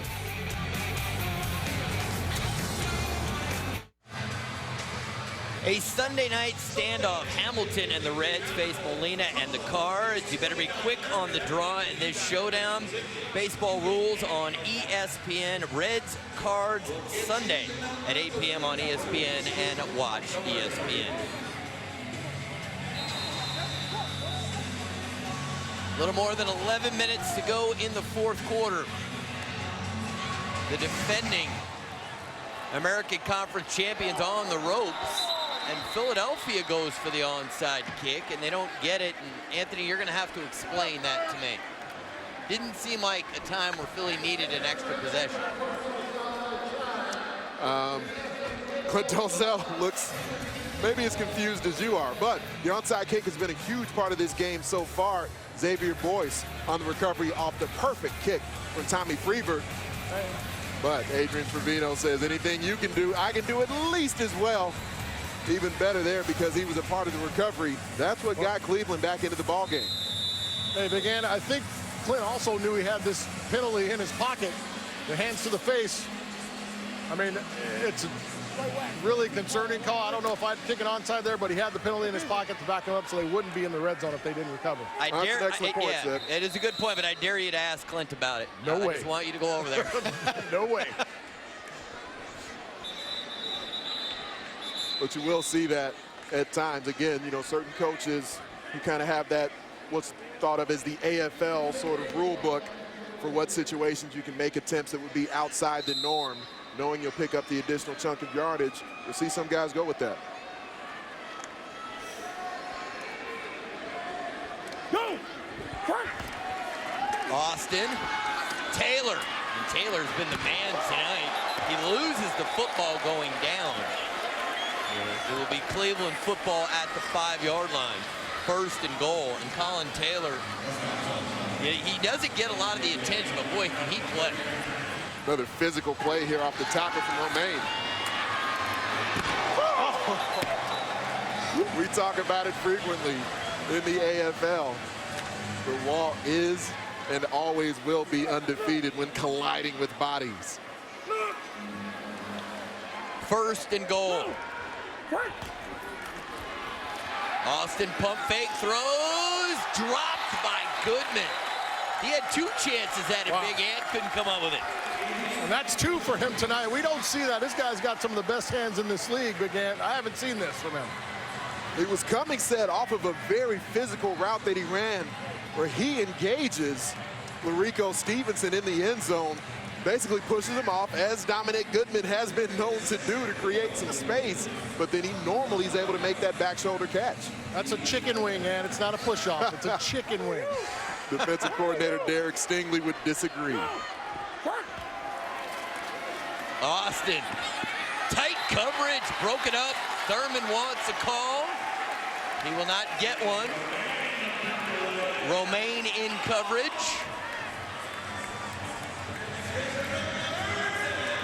Clint Dozell told us this is the season for James Romaine. It's his time. We see him here with the aggressiveness to undercut the route in the end zone. Tell you what, they had, Big Ant, they had 2 for 1 on Goodman. They missed Colin Taylor wide open in the other corner of the end zone. Taylor has 116 receiving yards, which is more than all the other receivers combined. Find that guy. And he was held in the back of the end zone, but I feel like the back judge was trying to move out of the way of the play, didn't realize how much contact was happening. There was definitely contact, and again, we see a Cleveland receiver where the majority of them not speed burners. As Colin Taylor works into the end zone, he comes across the middle, and there, Larico Stevenson, that left hand is the one that appeared to maybe have a hold of Colin Taylor. The back judge had a much better look at it than we did from up here in the booth. Cleveland 1 for 2 on 4th down, and it appears they're not ready to get this play off in time. Timeout, Cleveland. So Cleveland forced to use a timeout. Keep in mind, Philadelphia lost a timeout due to a failed challenge. So we'll step away for a moment. Critical play coming up after the break. Cleveland, 4th and goal. Next Saturday, 2 heavyweights collide. The Arizona Rattlers host the San Jose SaberCats. That's 9 p.m. Eastern Time next Saturday from the desert. Catch it on ESPN2 and watch ESPN. All right, Coach Herron, What do you think Cleveland's got dialed up here on 4th down? I'm hoping Cedric Bonner's going to be able to get it from Stevie Tunn down there in field level. Goodman out here trying to isolate him on a little shake out. And then if he's not open, we got CT doing a whip route in the back. Okay, watch number 16. You're going to go power against power here. 16, and then look for Colin Taylor to try to break open around the back. 16 at the bottom of your screen. And broken up. Great play there. Brandon Freeman broke on the football, knocks it down, and it's Soul football. That is Freeman's specialty. He's the player. They want to make sure to the field side is the red zone corner. 6'2", 210 pounds, matched up with a physical route runner in Dominic Goodman. Pressure coming up the middle from Bo Bell. And Austin can't step into the throw, comes out just a bit late. Freeman takes advantage.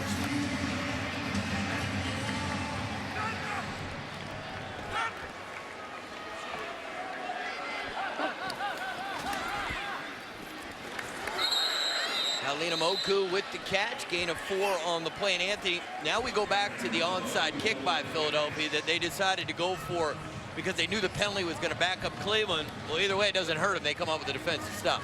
Exactly. What I think we need to see at this point from the secondary of the Cleveland Gladiators is more man coverage and more press man as well. They'll consistently have Dominic Jones back in center field. But we need to see the players on the outside, and Brandon Stevens, Trevor Colston. I believe they need to start showing more press and not allow the patience of the Philadelphia offense to churn this game away. McDaniel the catch, and McDaniel very close to a first down. It'll depend on the spot. Big Ant, to your point, that gives too much space to a guy that understands coverage. Make him throw perfect passes right now. That's the only thing going to get you back in here. Come up in the face of these outside receivers.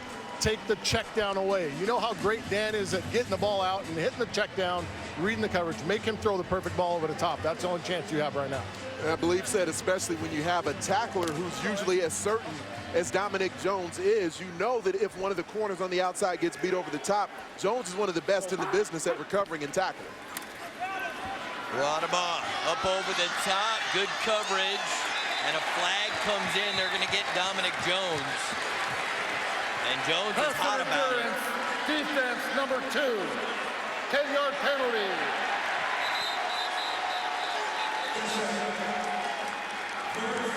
You can see real frustration from Cleveland now. And then there's a little bit after the play, late flag came in. There was a Philadelphia player, Boyce was involved as well, but it's getting a little chippy down there. Yeah, they're going to get Jones and Cheatwood. I mean, that's a tough call to make right there. Both guys just running, a little bit of hand fighting, really tough call, but there is contact. You're going to make that call. And I think that was a throwaway by Dan. Really didn't have much. Wanted to try to take a chance, and it wasn't there. Said, are you surprised they're not just trying to take time off the clock and run short stuff and make it easy on Dan? Well, they planned on running. Multiple fouls on the play. Pass interference, defense number 2. That's a 10-yard penalty. After the play, unsportsmanlike conduct, defense number 2. Abusive language to an official, also a 10-yard penalty. After the play, unsportsmanlike conduct, defense number 49. Abusive language. All fouls will be enforced. Automatic first down. This is where the Cleveland Gladiators need to make sure that they regain some composure. I do disagree with the call from the official. Dominic Jones is battling for position, running deep. The angle he took in pursuit of the football, I thought, was textbook. I disagree with the call. I did too, man. Agreed. Rodaba fakes one way, then goes to Boyce. Stares it out of the air. Touchdown, Soul.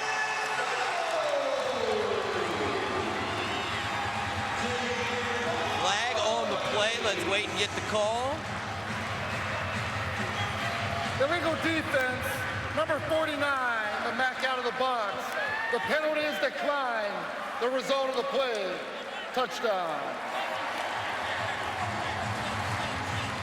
The case that Tim Cheatwood trying to make on the out of the box is that there was run action in the backfield. It was not full run action, though. It was a shuffle pass action, which is a pump fake. So I agree with him right here for being upset. Well, and in looking at the replay, though, said it was really more eyes from Rodabout. He didn't go through a full arm action to actually show the shuffle pass. I believe that's why the flag came on Cheatwood.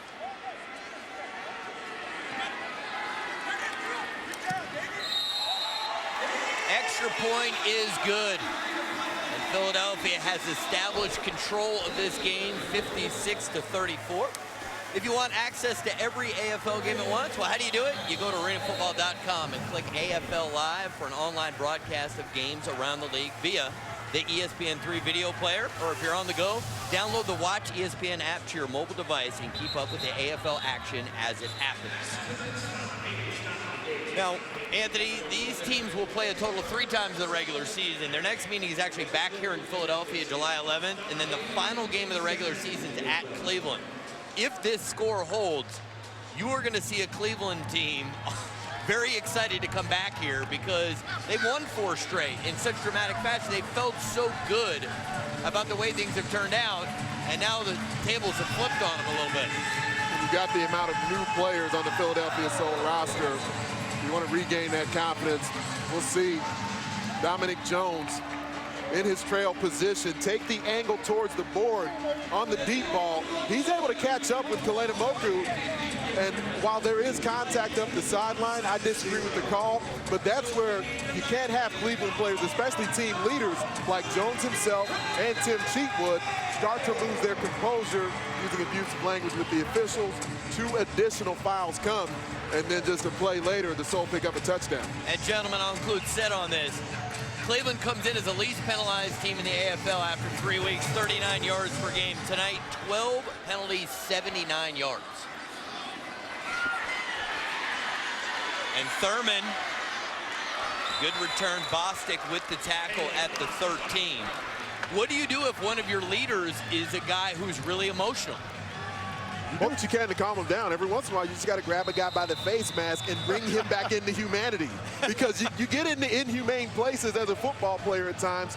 This is a bit of a chippy group, the Cleveland Gladiators. That's why they're able to have these close finishes and these victories, because especially the DBs, this is a secondary that's been known for physicality over the years.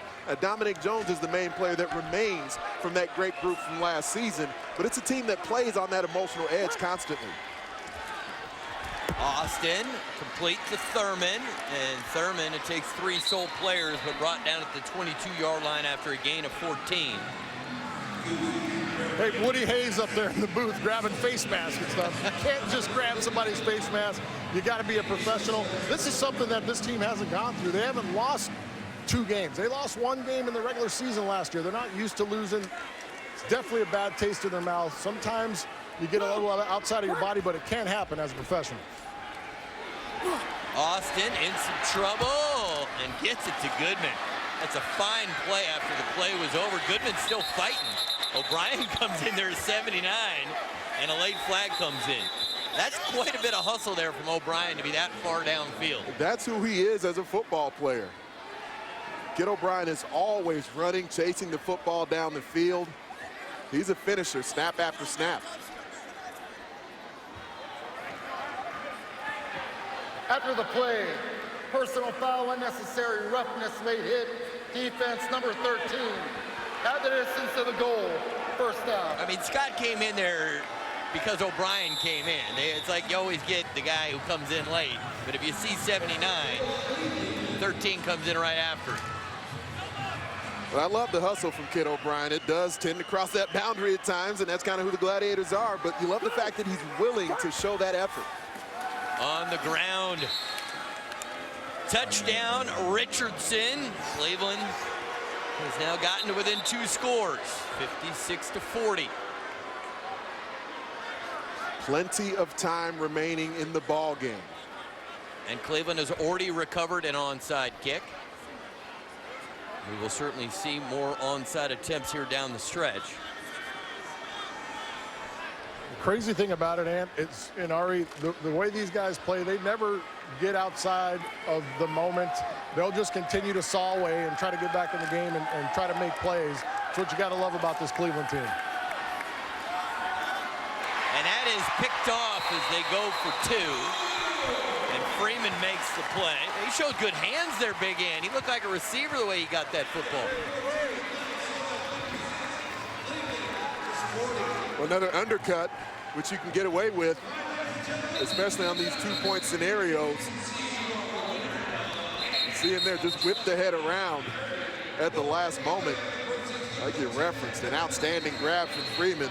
The ball was on him quickly. He looked like the old days. He could play Iron Man football, you know? He could play offense and defense. Maybe.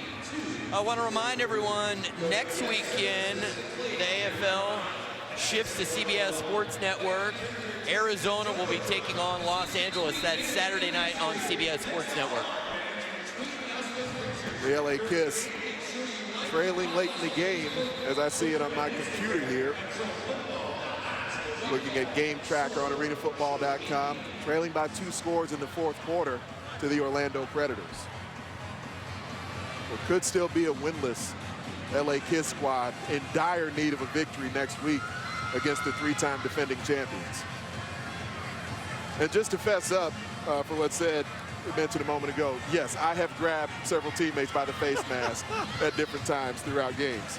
Grabbing your own teammate, well, that's fun. Yeah, that's You're not different. grabbing anybody else. Well, yeah, that's precisely what I'm talking about. Well, he referenced you were like Woody Hayes, which would be grabbing another team's player. That I have not done. Okay. That I have not done. So as but that is not what I was referencing. Okay, and I so was as a referencing former Dominic Hawkeye, Jones you didn't act like a former Buckeye coach. Correct. Thank you. Thank you. Here's the onside kick. And McDaniel, right place, right time. That was easy. Took a nice little hop right up to him. To bring it full circle, Tim Cheatwood, one of the players I would have grabbed by the face mask, is a former Buckeye. So if you were a member of the Cleveland Gladiators, you go up to him and grab him by the face mask while he's in a rage? Yes. I don't know about all that. I don't know about all that, Big Ed. Yeah, I don't know. I'd like to see that. As a former coach, though, he was a coach on the staff a year ago, so he's got to know better in that situation. It's not going to help anything. You're not going to change the call. You just got to know better. You got to, I mean, wait till the next play if you want to get some get back. I mean, Sid never went after anybody. He was a quarterback. Guy got touched like 3 times in his career. That's because I knew where I was going with the football, not because, you know. Radaba gets it to McDaniel. McDaniel will take a seat himself at the 6. They are in no particular hurry to score. Will he tell you, though, Sid, while a quarterback, was the size of any offensive lineman in the league, so yeah, probably wouldn't mess with him. And Radaba, outstanding tonight. The only ball that came close to being picked off was a Marco Thomas drop that flew up in the air, and Cleveland had a chance at it. He's been on target all night. He's already the sole all-time leading passer for this season, not bringing his numbers to 28 touchdowns, only 2 interceptions. It looked like there was some contact. Boyce doesn't get the call. Hey, they're letting them play. I agree with, if they're going to let it go on the other end, you got to let it go down here. They allow them to play. But if you're Boyce, you got to make a move. You can't just run across the field and expect nobody to hip up on your body and be right next to you. You got to do something to move the defender to get open. I did short rod about 1 INT. It's actually 28-3. His ratio right now. You were thinking like Nick Foles from a couple seasons ago, 27 touchdowns and 2 interceptions. Now, Lewis. A timeout on the field, 1:36 to go in the 4th quarter. Well, now this is looking like it could end up being the back-to-back losses for the Cleveland Gladiators. If that's the case, I don't believe that means they need to completely revisit how they operate. These are 2 excellent teams that they would lose to in consecutive weeks. The Arizona Rattlers coming off of a big upset that they had at the hands of the Las Vegas Outlaws. I think we're going to see a couple of trends this season. One is a lot more close games because I feel that there's more parity because all the teams have more talent in a 12-team league. And the other thing I think we're going to see is teams execute offensively because of the higher grade of players at receiver. It seems every team now has 2 really good wide receivers. At least. Go ahead. Radaba all kinds of time, and he squeezes it in. Touchdown, Soul.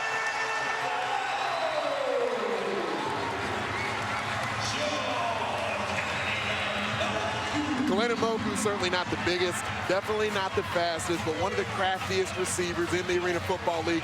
Watch him the entire way as he goes through the route. He's eyeballing Joe Finnessy the entire time, knowing where he's going to end up and that he will likely have to work through contact to get there. It's not about speed all the time. It's about controlling your body as you work through space. Dan Rodaba, in the first 3 games, was the Russell Offensive Player of the Game. I think it's fair to say it's going to be 4 weeks in a row. It would be well earned yet Certainly. again tonight. No Tiger Jones, no Derrick Ross. 2 guys still making plays with other ball clubs at this point. And with this extra point, they've now exceeded their average on the season. They're averaging 62.3 points per game. That is best in the AFL. You got a lot of happy guys on that Seoul bench as they're in control. Doug Kazarian here in the ESPN studios. They're underway at Arizona. Nick Davila to Marquis White for the touchdown. Rattlers, 3-time defending champs on the board, 7-0. Back to Philadelphia. Well, Ron Jaworski looking up at that scoreboard. There's a little bit of a smile. Oh, he's watching the action karate cam. I thought he was actually concerned about the score. This is through almost 60 minutes of football, the happiest I've seen Jaws from start to finish. Well, he is the owner of an undefeated football team, a reshaped and revamped roster that's right now paying dividends. You think about the players who are no longer with this Philadelphia Soul Ball Club. We mentioned Tiger Jones and Derrick Ross. Certainly need to mention Rayshon Kaiser on the defensive side of the football as well. Those are great players. Hall of Famers, all 3. The Soul looking at sitting at 4-0. Thurman on the return. Thurman to the outside across the 15, and Stevenson forces him out of bounds at the 18. Sid, what do you have for us? Thanks, Ari. Down here with Shannon Breen, and talk about your experience with this Cleveland Gladiators team, going to the Arena Bowl a year ago. What's it like to be on the opposite side of the field from your ex-teammates? I mean, obviously, I miss those guys. They were great teammates. You know, we had a tight bond. This is just a personal decision to come here to be close to home, and a lot of respect for Coach Clint Gozell and Phil Bogle. But, you know, you want the best for everyone, and that's just what you hope for them, and it's good to see them. You're anchoring the offensive line that's got the top offense in the Arena Football League. How hard have you guys worked to get to this point, and how have you meshed? We've meshed real well. It's a veteran team.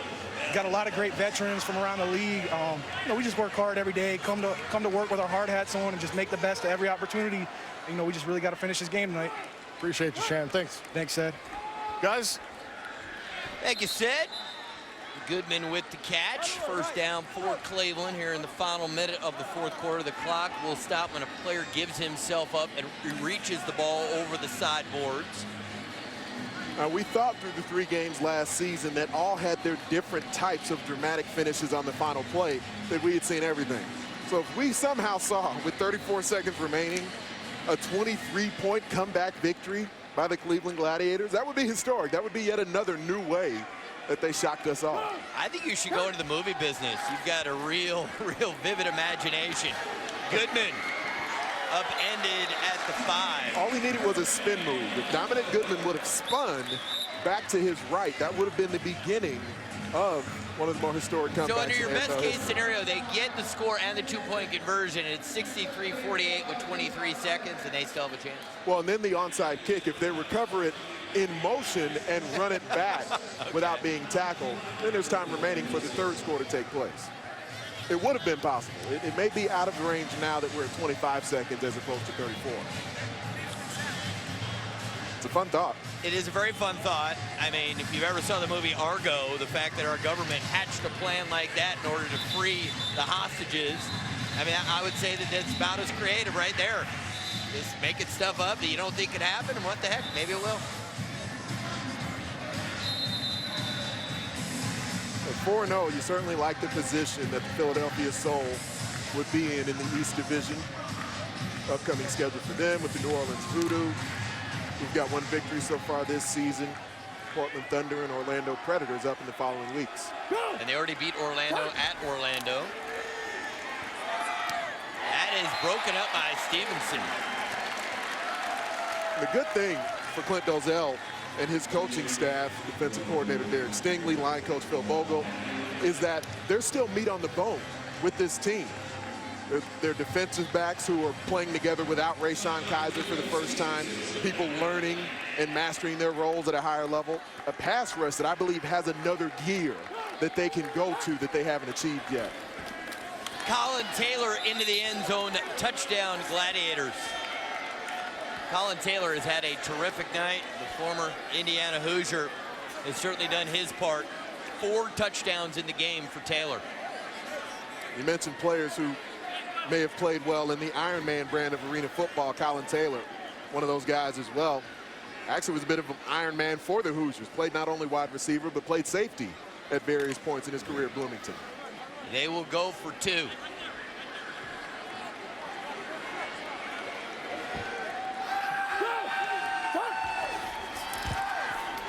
Austin's going to scramble and get hit hard, but get in for the 2 points. In the short term, it helps. In the long term, not sure I want my quarterback taking that hit. Perhaps not in this scenario. Well, especially because an extra point still made it a 2-possession game. They didn't have to go for 2 here.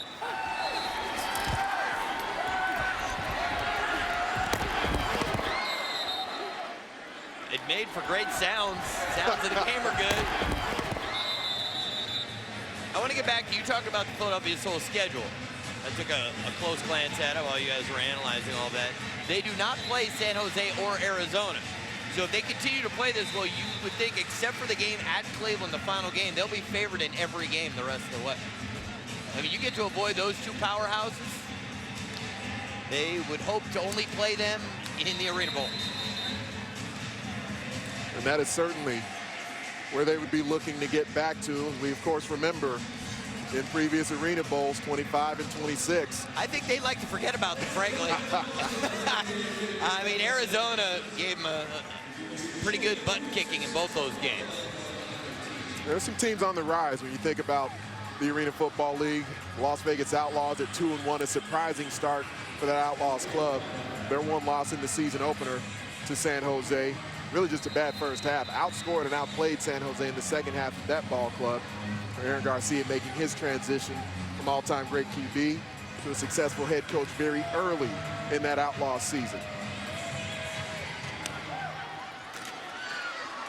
Boyce recovers. And we were talking earlier about how, on some level, it seems surprising that Dan Rodabaugh has never been first or second team All-Arena. Well, the quarterbacks for Arizona and San Jose, Eric Meyer and Nick Davila, have made it hard to get on first or second team.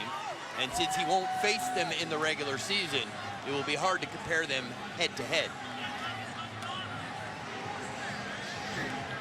It appears that there will not be another play in this game.